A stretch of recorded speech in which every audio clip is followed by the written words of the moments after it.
నమస్కారం. మీరు చూస్తున్నది అనేక వార్తలను మీకు అందిస్తున్న రుద్ర న్యూస్.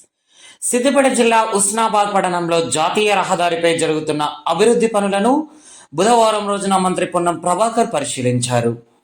అలాగే జాతీయ రహదారిపై నిర్మిస్తున్న డివైడర్ పనులను పరిశీలించి అధికారులకు పలు సూచనలు చేశారు. జాతీయ రహదారిపై అభివృద్ధి పనులను వేగంగా పూర్తి చేయాలని అధికారులను ఆదేశించారు. డివైడర్ పూర్తయిన తర్వాత చెట్లు, పూల మొక్కలు నాటాలని సూచించారు.